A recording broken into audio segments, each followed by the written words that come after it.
Hang on, stay with me. We talked about the term contrast resolution, which means many shades of gray, and so does dynamic range. And so we also call it grayscale range, number of shades of gray, it's all the same thing. And so again, it's just showing you, as I said before, do you know what we mean by the remnant beam? The exit beam. The primary beam is the X-ray coming out of the X-ray tube, goes through the patient, some of it's absorbed, some of it's scattered, some of it goes straight through, and that is the exit beam. After it reaches the patient, goes through the patient and hits the image receptor. So this is the shades of gray that are produced. We can only detect around 32. So again, the system has way more than we're able to appreciate. So what does it mean, the larger the dynamic range of a system?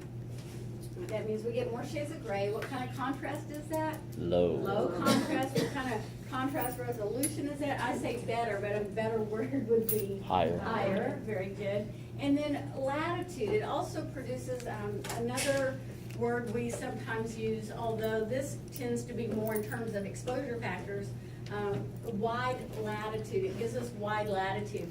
And so what does that mean? It's the range of exposure factors that will produce an acceptable image.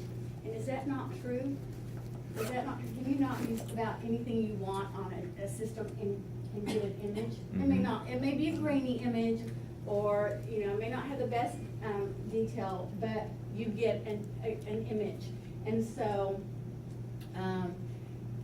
with film, there are types of film that they could make that had wide latitude film.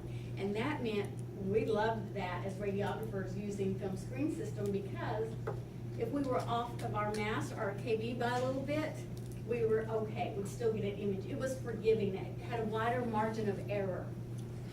If you had a narrow latitude image, that means you had to be spot on with your technical factors, or it would show an over or under exposure.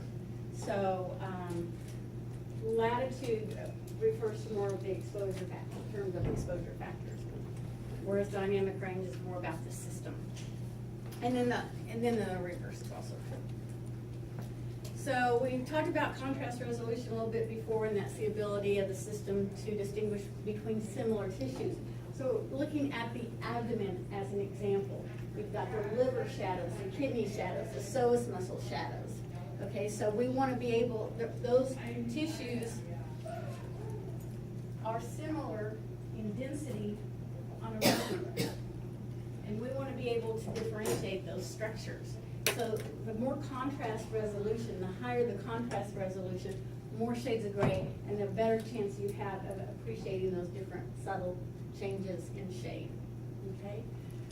When the object contrast is high, what's an example of an object contrast being high? Bone and air? Yeah, a hand, an extremity, a chest, meaning the lungs versus the ribs and the sternum.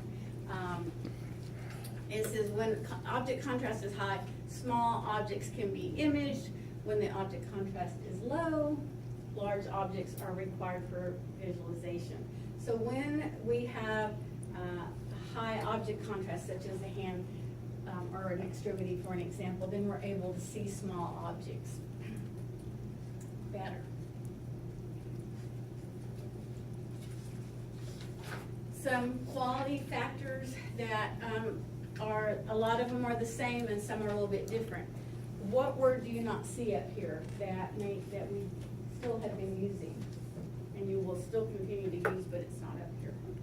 Kind of goes along with contrast. What word is not up there? Density? Density, absolutely. So brightness has replaced density.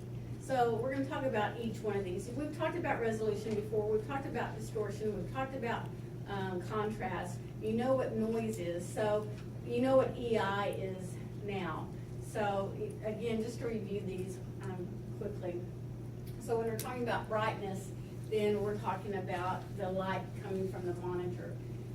This is going to be confusing for you, I think, as you go out to the clinical, because we still use the term density. And usually, density is the overall degree of darkness of a radiograph. And contrast is a change, the different shades of gray in that image.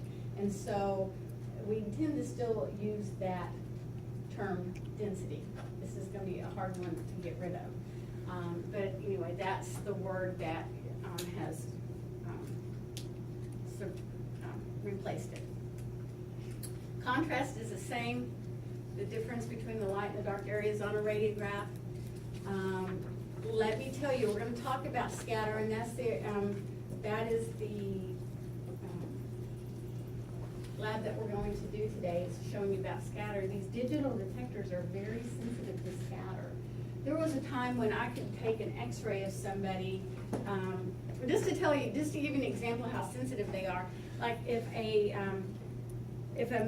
basically a male patient, again, I'm talking about chest x-rays. I know this is not one that you've studied yet, but when we do chest x-rays, we have everybody remove everything from the waist up, off, including a female, she has a bra on.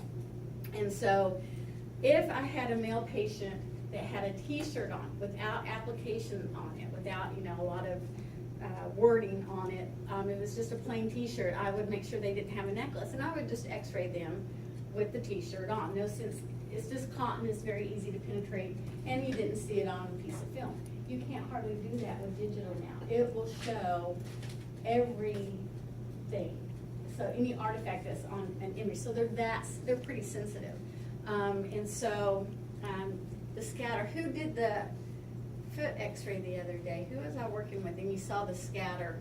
You had closely collimated and still saw scatter from a foot or a hand. I can't remember what were we doing, a foot? I think so. It was a foot, and you saw and you still see that. You still see the scatter, because a foot doesn't give much scatter. You would never see that on a piece of film. But on the digital detection, you do see that. So it is sensitive to those low energy x-rays. So you still need to collimate, and you still need to use a grid just like you would, no matter what system you're working with. Optimal KV, collimate, use grids as needed.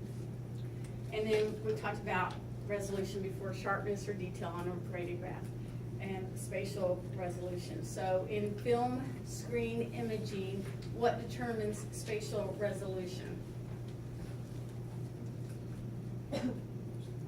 Your focal spot size, okay? And in DR, what determines spatial resolution? Pixel. Very good, the pixel size, absolutely. Distortion is just what we've talked about before. That's not any different. Misrepresentation of the size or the shape of the object. We had elongation and foreshortening. And so again, what are your controlling factors there? It is how you have your SID, your OID for magnification, and then your CR alignment to the image receptor for your elongation or your foreshortening, your shape distortion. So that doesn't change with digital imaging. Now, the exposure, we've talked about this before, and this is going to, I predict, keep changing. We talked about the sensitivity number and how that's inversely proportional or inversely related to the patient exposure, or is actually the exposure to the image receptor. The patient exposure would be different than what the image receptor has. So the higher the S number means what? Under. The lower the dose. That's right. So, for example, if 150, and you'll be given these ranges when you go out to your hospital, you'll be given ranges. Oh, we want a chest X-ray to be in this SI or this S range, or an extremity should be in this S range. They're very general, which is kind of surprising to me. But anyway, that's where we are right now. So, if 150 to 250 for an exam is considered optimal, what does 250 indicate? Underexposure. Underexposure, and then something under 150 indicates overexposure. As you know, we've been working with that a little bit. Hate it, hate it, hate it, only because it's not that we're not smart enough to figure it out, but you have to stop and think about it. And in X-ray, when you have to stop and think about it, that takes time. That takes that extra 5 seconds I could have had the exam done. So we don't when you have 1,000 things to think of, remember me writing on the board and all the things you have to think of to take an x-ray? Do we need to stop and think about this? We don't want to. So not very popular. So some of the other companies use an EI number. And this is a direct relationship. In fact, I've heard that they're changing the S to be a direct relationship. Well, hello. Okay, anyway, why, don't you wish these engineers would talk to us first before they implemented this stuff? So then we have the EI number, and that's a direct relationship, and that's certainly easier to do. So again, if you have lower than a 2, if this is the range and it's lower, then that would mean underexposure. Oh, how easy is that? 2 higher than 2.4, then you have overexposed. So we like the EI number. And from what I understand, in our system is a little bit different. We don't have a true EI number. But for CR, typically the S number is used, and for digital, the EI number is used. Now I'm told that that's going out of the way. Let's see, checking. Okay, so what does the EI number do? And that determines whether we obtain the least possible dose to the patient but still get a quality image. Okay, you are going to have to look at your numbers, whether it's an S number or EI number or the next one, which I'm going to talk about, the DI number. You need to get in the habit of looking at those numbers, because you're not going to repeat an image based on a wrong number. You're not going to repeat it. But the next time you make that same type of exposure, you need to adjust your technical factors. So in lab, you're giving technical factors. Now this is a brand new room, so those values haven't changed. This room, and you're going to go out there, and just like this room, it has fixed and AEC.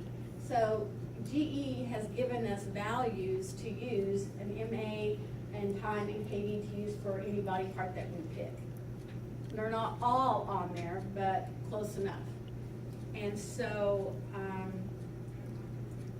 but you may not have a nice new GE room when you go do a portable, when you go up to surgery, and you're going to have to what we call manually enter technical factors. So you need to pay attention to these technical factors that you're using. Please don't be just a button pusher, because that's easy to do with this new equipment. We still need people to push the button, but we need you to think about what you're doing with that. So anytime that you don't get the right EI number, make adjustments for the next time that you make that exposure. So this is what we have on our GE system here, and this is what Kim Deanda told me that a lot of the manufacturers are going to start going with, and I actually like this better.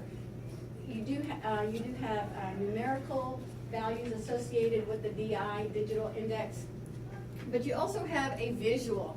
And this is so nice when you are under pressure and in a hurry and focusing more on your patient care. Okay, so green is good. So when you make an exposure, and some of you have seen this on the machine in here, it gives you, once you make the exposure, it will give you a range of what your exposure. So green is good, and it has between 2 and a -3. That is set, here's 0, optimal range. So green is good. The yellow going this way, which when it's horizontal is to the left, is slightly underexposed, and this is greatly underexposed. So what would you expect your image to look like here? Quantum model, absolutely. And then this is slightly overexposed, and this is greatly overexposed. So you need to, it's nice to be able to look at that green. Good, let's go, keep going, you know. Or if you get the yellow, then what are you going to do next time? Make that adjustment. If you're slightly underexposed, then increase it for, you know, adjust your technical factors. That's going to be very important. What's going to happen to you if you don't? Really, what's going to happen? You're going to get fired. Yeah, you'll get fired. Because there are people looking at that. Radiologists look at that. You wait till you get out to the hospital. Your techs are looking at that. And so what's going to happen over a period of time, what do you think is going to happen to me if I generally, pretty much, overexpose my patients? What would you do if you were an employer, you know, and I was your tech? Yeah, of course you would. What's your job? Your job as an X-ray tech is to get the best possible image It's the lowest dose. with the lowest dose, you know, appropriate. So if you're gonna consistently overexpose your patients, then that's not the type of person we want. But that's Orange Coast College people, or, you know, someplace else, not here, not here. Don't post that, okay? Delete that part, my apologies. I love Orange Coast College, they're my friends.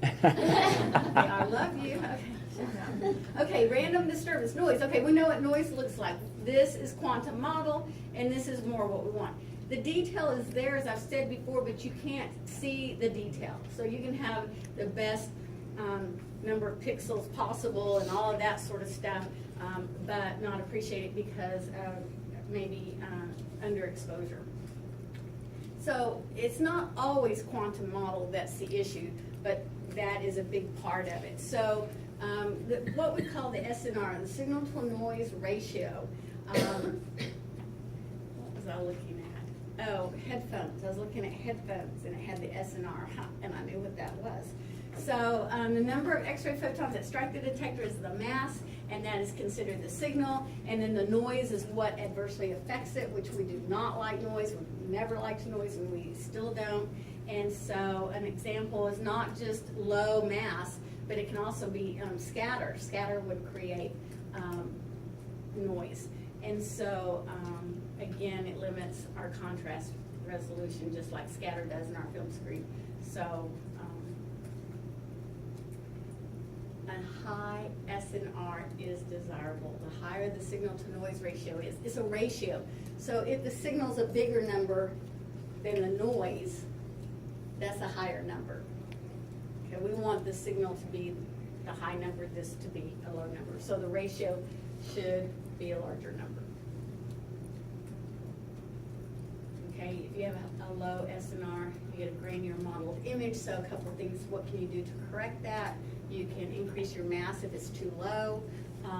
You can, and what's going to tell you, what's nice about that DI, your exposure index or your DI is going to tell you if you're underexposed or not. And then, so you want to get in that acceptable range. And then maybe, maybe you might need to use a grid when you weren't using a grid. We're pretty much cut and dry on when and when we don't use a grid, but when you can use a grid or not is usually when you get to a shoulder or you get to the knee. So, you know, a foot, an ankle, a calcaneus, a tib fib, you would not use a grid. But then once you get to the knee, it's like, well, it kind of depends on what you want to do. You can measure the knee, is it less than 10 centimeters, is it more than 10 centimeters? And same thing, that's when you get to a shoulder, is usually when you have to make that kind of decision. Otherwise, every body part, pretty much either you do or you don't. So maybe you want to use a grid. If you didn't, maybe you need to collimate more. I think from what I'm seeing in general, I haven't seen everybody, of course, but we need to watch our collimation a little bit more. You need to get a little bit tighter. Now, what do you include in your collimation? The body part you're imaging, only the part. So like on an ankle, you don't need the top part of the foot, and you don't need certainly the knee. So, you know, closely collimate over that, but you have to include what else? The adjacent anatomy? Yes, anytime you do And an the soft tissue, ankle, right? but you need to include the soft tissue and your marker. So do open up your collimation if you need to put your marker in there. And be careful, what's going to cause you to repeat? Getting your marker too close to the body part is clipping some of the part. It's okay for a marker to be in anatomy, just not the anatomy we want to see, not the problem area. So if the marker is in that anatomy, then it has to be a repeat. Hoag Hospital, if you go to Hoag Hospital and forget to put your marker on, the annotation's not gonna, they don't accept that. You have to repeat it. So they want your marker on there. Some hospitals are a little bit more lenient with it. So it all depends on your radiologist and what they want, but it is part of the image. So open it up enough for that marker. So pay attention to your collimation because that's going to affect your signal to noise ratio. So as MA is increased, the SNR is Increased? is increased also. Okay, so again, what contributes to a low low SNR, which we don't like, scatter radiation, as I talked about. You use grids and collimation to do that, and then also electronic noise, static, anything in the electrical system that can create and contribute to noise. You don't really have any control over that. Certainly the other you do. So again, noise in the electric system, any power fluctuations that may be happening, the detector may not be uniform. And then low, as we talked about, again, low SNRs when your exposure factors are too low, or you get the quantum model. So when you're positioning, some things to consider is, again, as I talked about, your close collimation. Now, this 30% rule is going to apply to CR, not DR. Okay, 30% rule. It says a minimum of 30% of the image receptor must be exposed to get an accurate exposure index. So you know how sometimes we get a 14x17 and do a hand X, just a one view hand X-ray, and you're collimating down. It recommends not doing that. Now we do it here on lab because we don't have a lot of 10x12 scopes. But at your hospital, you tend to have two sizes, 10x12, 14x17s. You're going to have plenty of them, and get the cassette size closest to the body part size as possible. Just again for a more accurate exposure. Lead masking, everybody. You're not going to do that. You know how you do it here? You need to do it because you're doing multiple images on an image receptor. You're not going to do that at the hospital. It's going to be one image per receptor, okay? We are only doing that because, again, our limitation of the number of cassettes we have, and time has been a problem too with one room being down. But in reality, you would not do that. Because why? Why is that? First of all, why would we used to do that all the time. None of them are up here, but we would do, here's one. We would do multiple images on a piece of film. We did this all the time. For saving the film.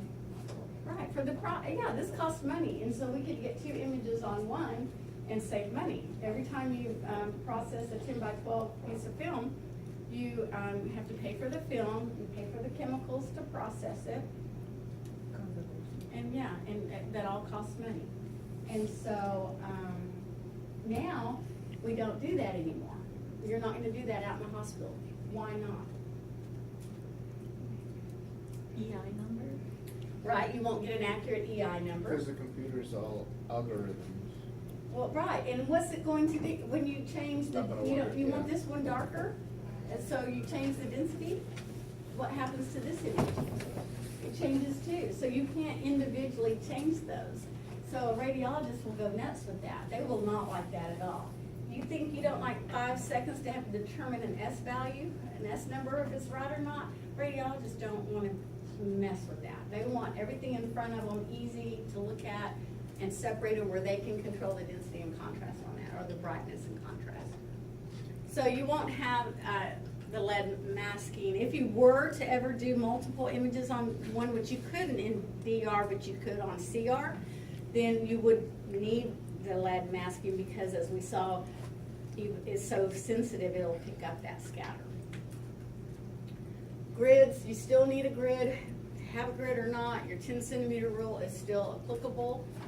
And one thing that we're having here with our digital, the problems that we're having are our dose, it's the dose creep. And that's what they call it, which I think is, I don't know, it's accurate, it's an accurate name. So with digital, we're told that we can reduce our patient exposure by 20 to 50%. So you can half your mass from what you did with film screen. And guess what? We don't. We don't. Are we stupid? No, we're not stupid. Why don't we? Well, I've been doing a chest x-ray at 10 mass for 10 years. To change like that is kind of against our nature, right? And so it's hard to get us to do something that has been ingrained in us for that many years, as an example. And so, and it says 20 to 50%. What if I decided, okay, you know what, I'm going to reduce my exposure. Now, what's 20%? Have to do math on my feet with a patient in my room? No, that's not gonna happen. So 50% is easy, right? Just cut it in half. What if it's not enough? What if it's too much reduction? Now what just happens to me? Quantum model, right? And? Underexposure. Underexposure and repeat. So, no, I don't wanna do that. I don't wanna repeat. We don't wanna repeat. We didn't want to repeat in film screen. We don't want to repeat in DR. I promise you, you don't want to repeat because you have to do it over. Don't want to do that. So the reason we can reduce these is again because the detectors have a high DQE. They're very sensitive to radiation.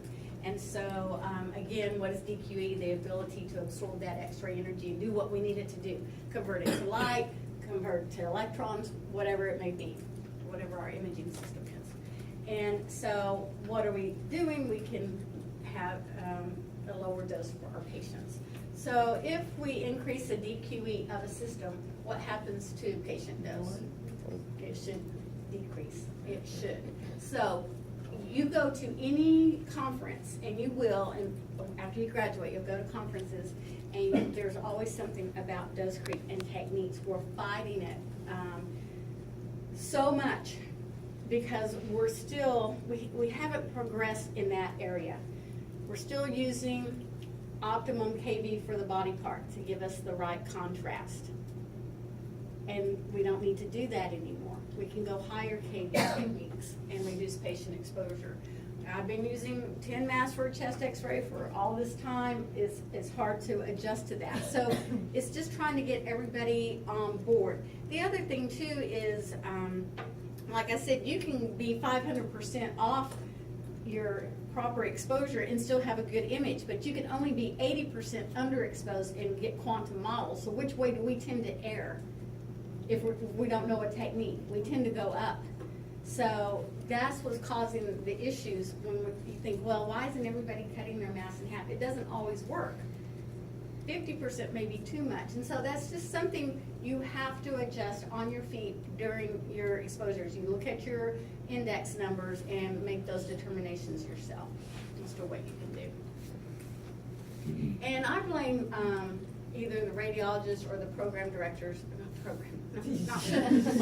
department administrators for not being more vigilant about that. They'll tell you whether they can tell whether your S or EI values are off, but as far as, really keeping those doses down, I don't know that everyone's doing their part. So it just shows you that selenium has the highest DQE, so of the three. The cesium iodide or the gadolinium oxysulfide, selenium is the best at converting X-ray energy into electrons. Technique creep, this is what we're doing. We increase, this is what, I'm sorry, I misspoke. This is what we should be doing. This is what we should be doing. As I've talked to you about this before, increasing the kV reduces patient exposure. The x-rays are more penetrating, they go through the body part and interact with the image receptor. Anything else, they're scattered or absorbed. And so it's those absorbed photons that we do not want. So, it helps make up our image, but we want to be as penetrating as possible. But because and still have an image. Because the increased higher KVs produce more scatter radiation, isn't that kind of bad because the detector is so sensitive to it? Exactly. Well, that's why we collimate. That's why we need to use a grid. For a hand, I still don't think we'd ever do that for a hand, but you would still want to do everything else you could to reduce the noise on the image. Absolutely. And I don't mean like 100 kV.